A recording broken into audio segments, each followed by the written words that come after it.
Well, they've been building it out for 2 or 3 years now. So ever since Russia invaded Ukraine, the investment has been put in train. I agree with you, Sylvia. I think excess capacity and the fact that we're going into a seasonal destocking period over the next couple of months will take the sort of heat out of the gas markets generally, and that's why the prices are underperforming. So there's no shock and awe right now, but perhaps over the medium term we might see a bit of tension. Well, do you want to hang around? Tom says anything you want to get involved in? Because, you know, you've been prodding tigers left, right and centre. Great. I just read a lot and then I know. The lovely thing is she does all the great reading, sends me the nuggets of information and lets me just reel off on air. Thank you, Sylvia. You stay with us. Right, you mentioned Mr Trump.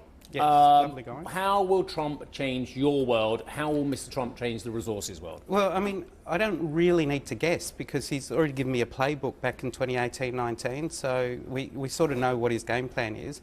He's talked a hell of a lot about tariffs during his election campaign. He's talking about it leading into his installation in a couple of weeks' time.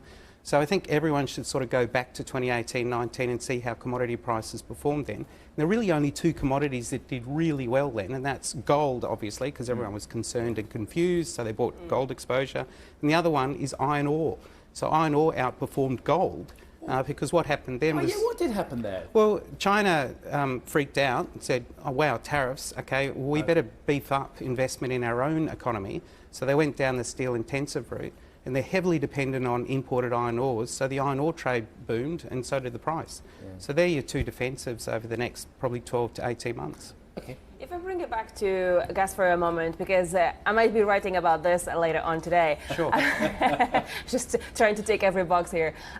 When you think about where Europe is actually getting their supplies from at the moment, there's other parts of the world that are supplying, whether that's Norway, whether it's North African countries. I was just wondering, when you compare with what the US can sell to the Europeans, and of course there's other interest here in terms of avoiding tariffs elsewhere and so on. I'm just wondering, I'm trying to understand the balance here. Where can the Europeans actually get their gas from going forward, that it's not the US perhaps to get, you know, a cheaper deal or so on and so on? Yeah, so I mean, this isn't a new event that's happened just in the last few days because Ukraine shut that pipeline down. The trade's actually been in play for a couple of years. And energy markets are the most efficient group of markets in commodity worlds that I cover. They've adjusted very quickly already. So, so the main sources for Europe are the US, that's their growth source. Qatar, so Qatar's a source of LNG for Europe. And Europe's already catered for that.